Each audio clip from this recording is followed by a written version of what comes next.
Hello friends, मैं हूं doctor Sumit Rawat. और जैसा कि आपको पता है, मैं हेल्थ से रिलेटेड नई नई इन्फॉर्मेशन, बीमारियों के सिम्टम्स और उनके क्या उपाय हैं आपके पास लेकर आता हूं। और उम्मीद करता हूं आप इससे बेनिफिट हो रहे होंगे और इसी तरह आप अपना प्यार मुझे देते रहें। बहुत सारे लोग मेरे वीडियोस को लाइक करते हैं, तो ये मेरे लिए काफ़ी प्रोत्साहित करता है। आज मैं बात करने वाला हूँ वीट एलर्जी की, जो कि एक बहुत आम समस्या है और लोगों को इसके सिम्टम जो होते हैं रियलाइज़ नहीं कर पाते लोग। तो वीट जो है वो बहुत सारे लोगों में अनेक अनेक प्रकार के सिम्टम्स कॉज करता है।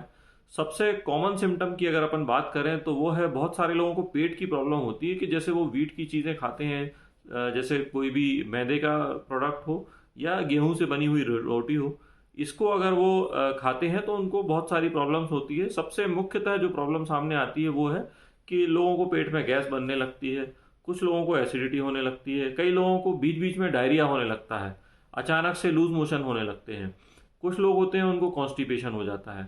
तो ये जो भिन्न भिन्न प्रकार की सिम्टम है पेट से संबंधित, इसको अगर आप पहचान नहीं कर पा रहे हैं, इसका कोई कारण नहीं मिल रहा है, तो कई बार इसका कारण जो होता है वीट एलर्जी होता है।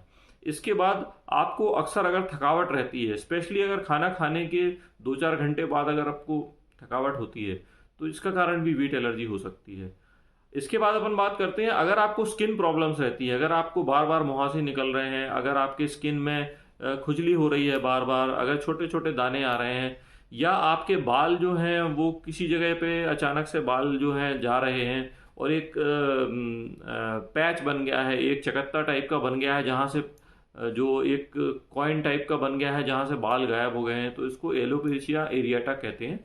तो अचानक से अगर कुछ एरिया से बाल चले गए हैं, इसका भी ये कारण हो सकता है। और अचानक से बालों का झड़ना, इसके लिए भी कई बार जो है वीट एलर्जी रिस्पॉन्सिबल होती है।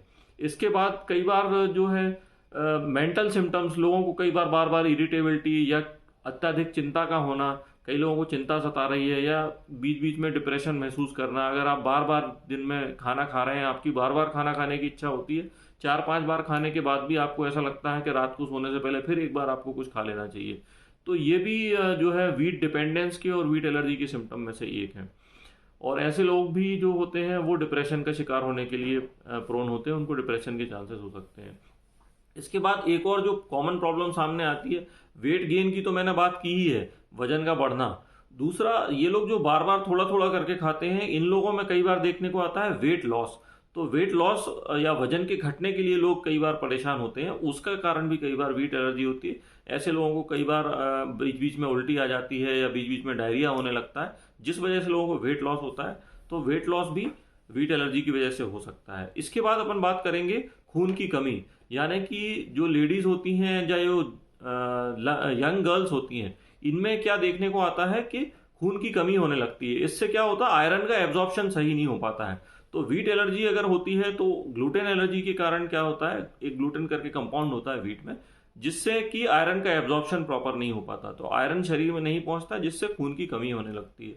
इसके बाद बहुत सारी ऑटो इम्यून डिजीज, यानी कि हमारा इम्यून सिस्टम हमारे अगेंस्ट में ही काम करने लगता है। तो कुछ ऑटो इम्यून डिजीज होती हैं, जैसे कि सोरियासिस, इसके चकत्ते आ जाते हैं स्किन पे।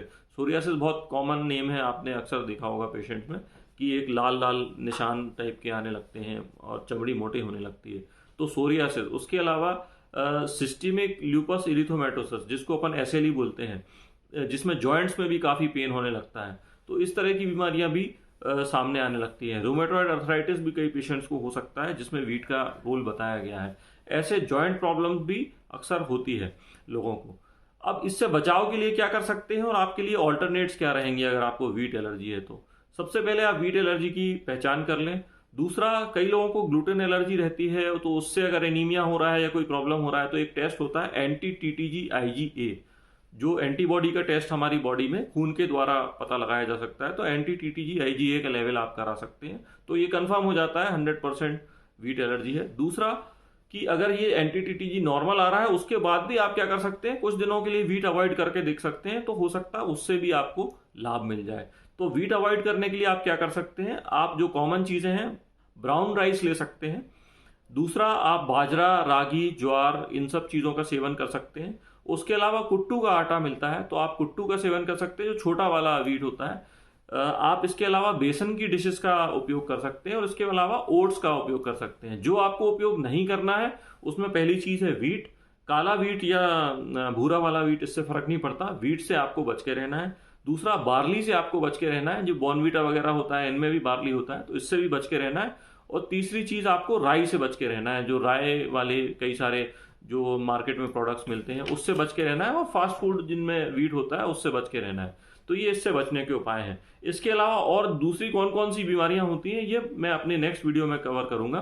तो आप ट्यून अप रहिए, आगे भी वीडियो देखते रहिए, सब्सक्राइब करिए, लाइक करिए, इसी तरह अपना प्यार देते रहिए। नमस्कार।